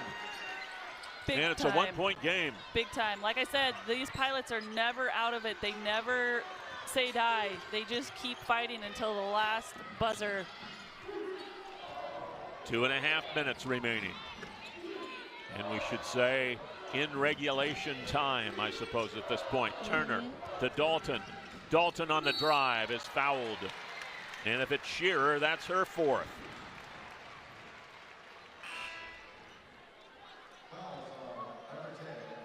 Nope, it's on Fraley. Oh, but Fraley is fouled out. Yeah, I was just looking at Fraley's line. 8 points, she's 3 for 3. She's hit some big shots for them tonight. So Fraley up to 8 points in the ball game as she fouls out. Now Coach Meek has to go to the bench, and he's got a short bench too. Yeah. Diani Anania is not playing tonight. And I think Coach Meek wants them to review this to make sure they got the foul on the right player. Portland only played 8 when these teams played 2 weeks ago at the Child Center. And he's without Ananiev. He's already lost Hull and Burnham to fouls. And so if he loses Fraley to fouls, now he's playing somebody he really doesn't want to play, especially down the stretch in a close game.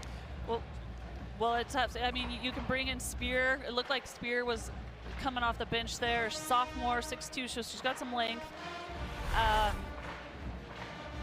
think that's... Yeah, I don't think there's any doubt that's on. Unless they called it for Yvonne. Well, I think what Portland's hoping for is they call it, well, if it's on Shearer. So the officials just coming over to tell us they want to make sure they have the correct player. But I mean, this is not a good thing for Portland either way, because if the foul goes on Shearer, it's her 4th. So is the foul on Shearer there, or is the foul on Fraley reaching in? That's what they called it was on Fraley, but if they get it to Shearer, she has 4. I'm thinking initially from the play, I thought it was Shearer, but that's what I think they're going to do here is they're going to call it on Shearer, and so Fraley will still be able to play.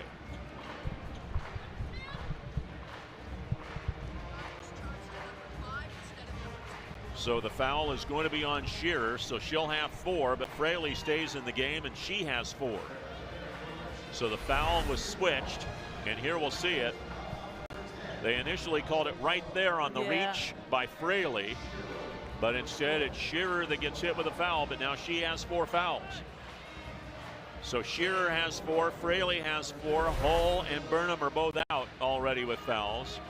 And to the line will go Taylor Dalton for 2 shots, where she is 6 out of 10 this season from the foul line. As you see, Coach Fortier getting some water, which I think about everybody needs here in this building. Yeah. Free throw, no good. And they may need an antacid in the stands too about this time. Relatively looking fairly cool over there, Coach Fortier. She's been through these games. She's coached in a few games like this. Here's the next free throw, not good. And Fraley loses the rebound, but saves it from going out. Wow. Yeah. 2 more free throw misses from Gonzaga, though. That gives them 9 free throw misses in this game. They're shooting 64%. Portland can take the lead. 2:05 remaining. 15 to shoot. Shearer to Mark. And she is fouled by Dalton. And both teams are in the bonus. So from here out, any foul, both teams will be shooting. Dalton gets her 3rd. Zags don't have nearly the foul trouble. You know, it's interesting, Larry, because I was thinking about that. So we talked about how the Zags were coming in shorthanded into this game, but now with all the foul outs for the Pilots, it's really kind of almost evened itself out in terms of depth, and might even be in the Zags' favor. I think so. Mark gets the free throw and ties this game for the 4th time. Mark in double figures with 10. Portland was down 11 to start this quarter, and now they lead. Gonzaga has only scored 10 points here in the 4th quarter. Turner and Little both have 4 for Gonzaga, but nobody has fouled out. Turner into the front court against Mogul.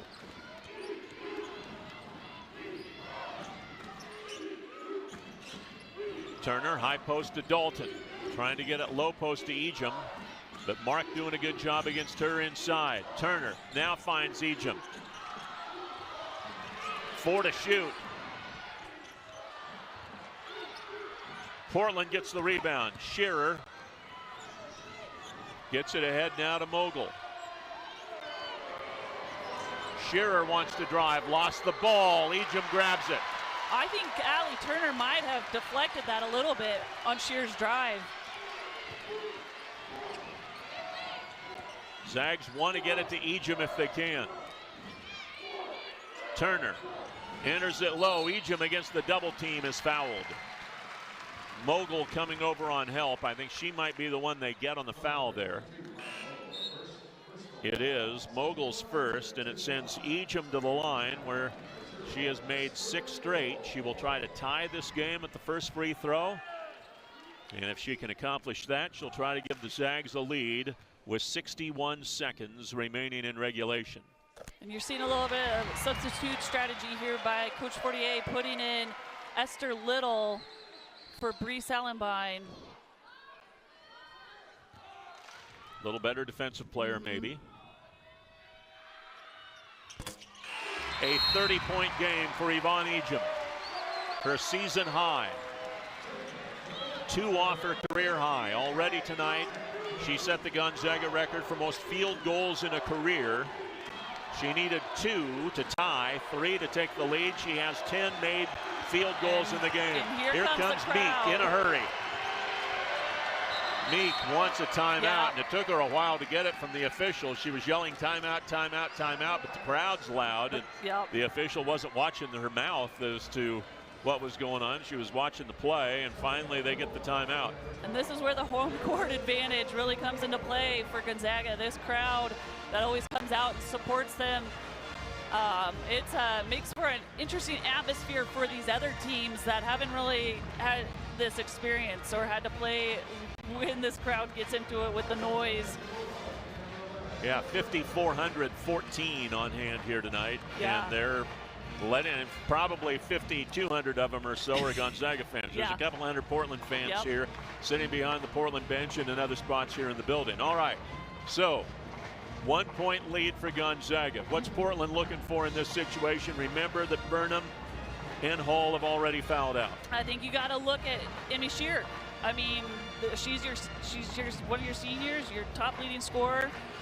They've looked to post her up, or you can get her going downhill. And I think also if you can get Mark going downhill, if you can get her with that drive going, she's been successful getting some contact and getting herself to that free throw line.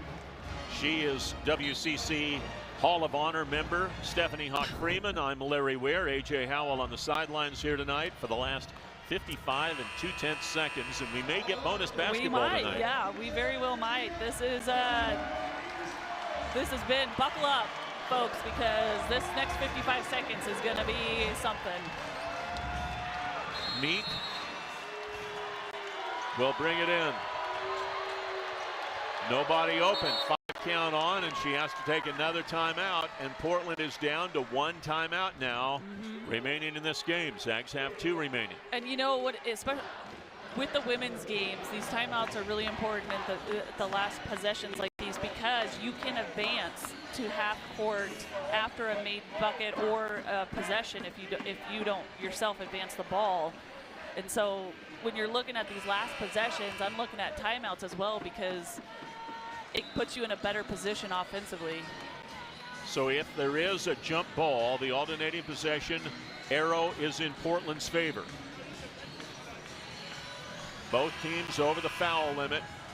So all free throws here are 2 shots, unless it's a player control offensive foul or a 3-point field goal attempt or an and one. Meek to bring it in. Again, nobody open. Gotta move. Gets it in underneath. And one. Shearer. What a play.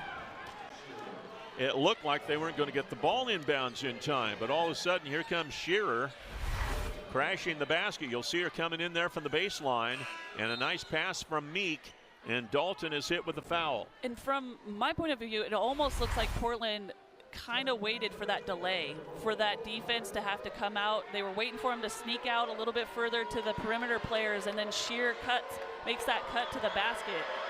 Trying to give her team a 2-point lead. 5 out of 6 from the line, 88% on the year, and she completes the 3-point play. And Gonzaga takes the timeout, so they're going to be able to advance the ball to midcourt now.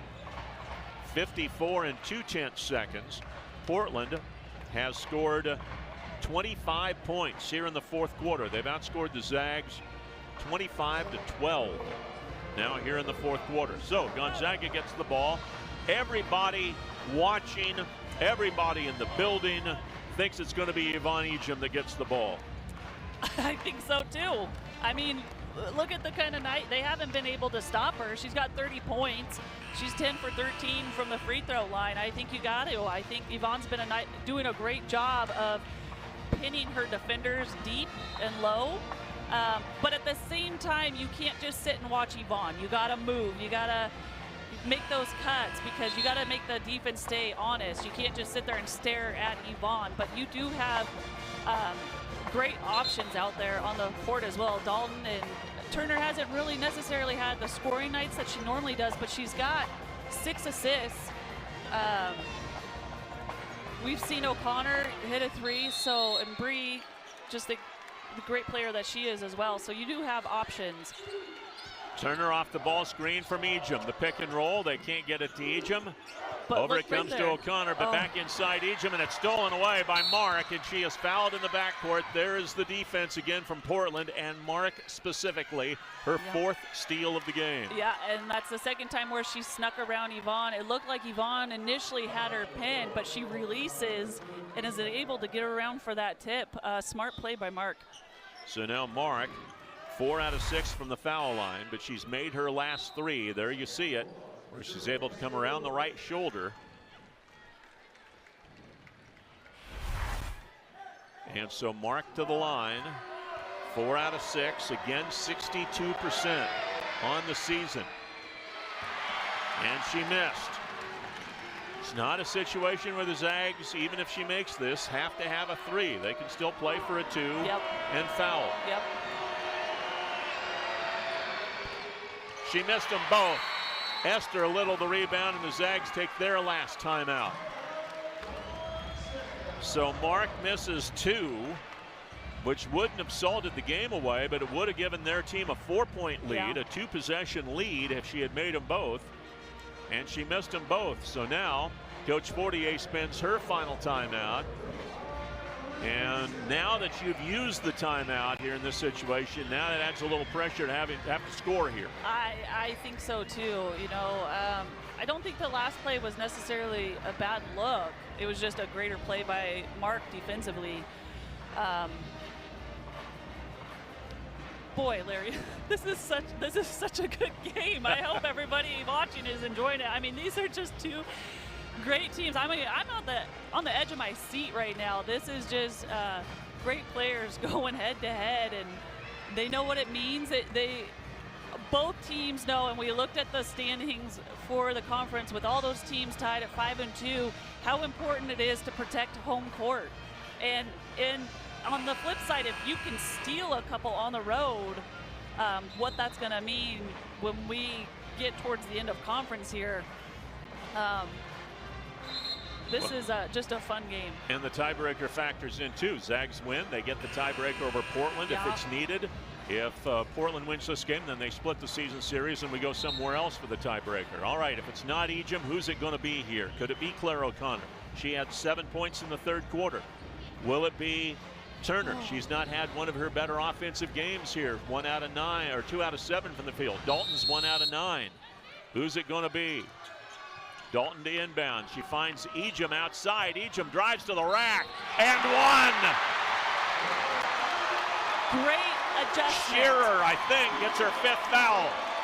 That is a great adjustment by the Gonzaga coaching staff. Instead of putting Yvonne down low where they did last time, they get Yvonne out in the open court where she can get her dribble going in the open space. And Yvonne is so explosive. And it is Emmy Shearer. So she is the 3rd star player for Portland to foul out of this game. Hall, Burnham, Shearer combine for better than 40 points a game. They have all been disqualified. Yvonne Ejim has tied her career high of 32 points. If she gets this free throw, she beats that and she puts her team ahead. And she does. That's her 9th straight made free throw. Incredible. Zags by 1. Portland with all their top scorers out of the game except for Mark. Mark has it. Now Mogul. Whoa, what a shot. What a shot. Mogul up to 6 points. Portland back on top. No timeouts for Gonzaga. Turner to the rim. Ejim. Wow. Wow.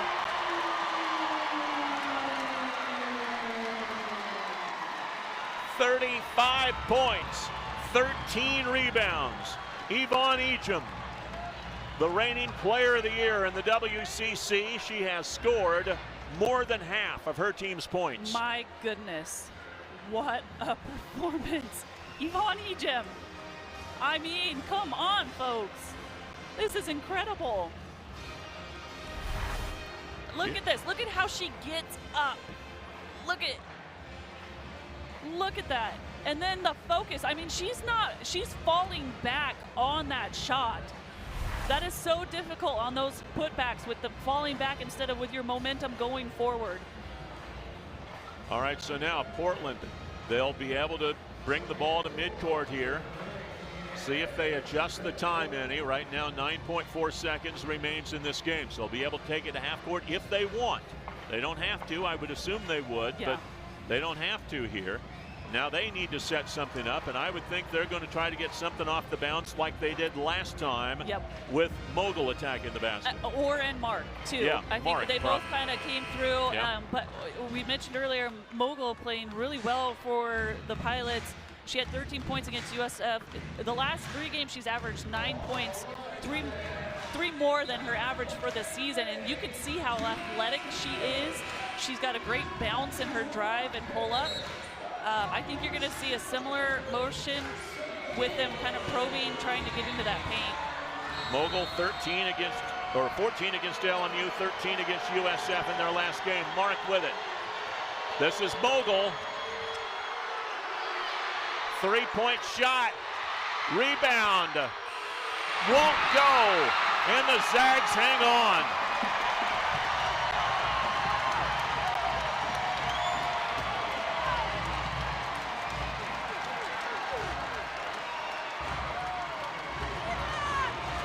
Portland had their chances, Steph. They did.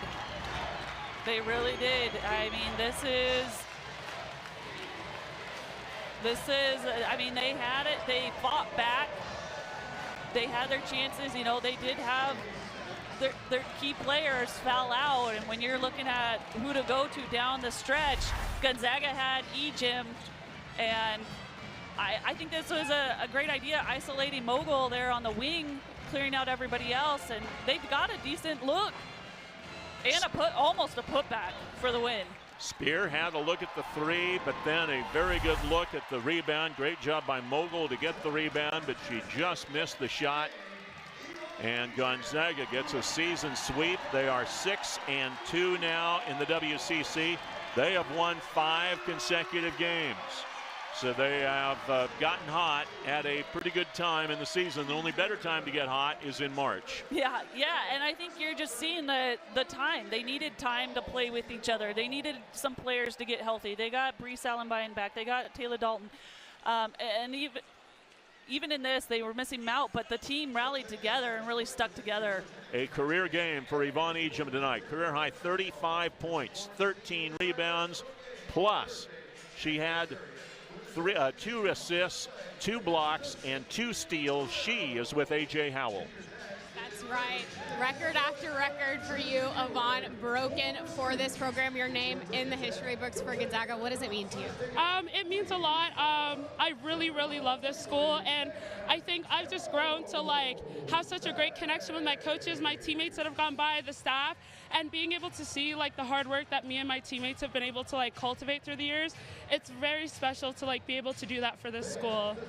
Coming back, you probably knew that this squad would look a little bit different than years past. You've stepped up even more as a leader and carry that weight, and then you set a career high tonight. How does it feel? If anything, just the process. It's the progress. I think we've stuck with it since the beginning, and that's what's gotten us here in this moment. I think we're such a different team from the beginning, but it's the process. It's sticking with it. It's staying connected. And we're playing Zag basketball right now. We're playing our basketball right now. Okay, you swept Portland for the regular season. You get a little rest before you face them again. How does that feel? It feels good. I mean, I'm ready for the next game, so let's go. They're a great team, so to come at their place and our place and take care of business, that means a lot to us. So we're very happy that we came out here and competed with them. So props to them, but we're really happy with how we executed stuff. Okay, last question. The handles. Trying to cross people over, crossing half court. Can we expect a little bit more point guard action from Yvonne Ejim now on? Maybe. We have a little bird thing in, maybe, but I'll leave that up to Ali and Neshi for now. Sounds good. Go enjoy your win. Thank you so much. All right, well, let's announce our player of the game tonight. It's presented by A to Z Rental. I think everybody figures out who the player of the game is. Yvonne Ejim, I mean, just incredible. She is the veteran on this team, the go-to. She stepped up so big for her team today. Just a calming presence. I mean, what else can you say about Yvonne? She's just a great person, a great player. She loves, like you said, she said, she loves this school, and you got to just really soak it up this last year with having Yvonne here. Well, no job is too big or too small at A to Z Rental. With 8 convenient locations, we rent everything. Let A to Z Rental be your most valuable player. Yvonne Ejim, 35 points, a career high, 13 rebounds, 7 of them offensively, 2 assists, 2 block shots, 2 steals. She was outstanding in every quarter, but especially in the fourth quarter. She scored 8 in the first, 8 in the second, 8 points in the third. Saved the best for last, 11 fourth quarter points for Yvonne Ejim on the way to that career high 35-point game. And the Zags win their 5th straight game. They survive Portland at home, 66-65. They get the season sweep over the Pilots as well. So if there is a tie in the standings, the Zags would win that tiebreaker due to the head-to-head competition between the two teams. And one would think they will meet again in Las Vegas, but we'll see. That'll still will be determined. Yes. Yep. They have a history. All right, we want to thank you for watching here this evening. What a ball game it was. Two teams tied at the top of the WCC. There were 5 teams at 5-2 coming in. There will be no more than 3 remaining after tonight as Gonzaga wins their 5th straight. They improve to 7-2 here at home. Egypt, 35 points, 13 rebounds. Maisie Burnham, a whale of a game for Portland before she fouled out with 20 points in this ball game. For our entire SWX crew, AJ Howell, Stephanie Hawk Freeman, I'm Larry Ware saying so long from the kennel. Gonzaga wins it 66-65. Good night.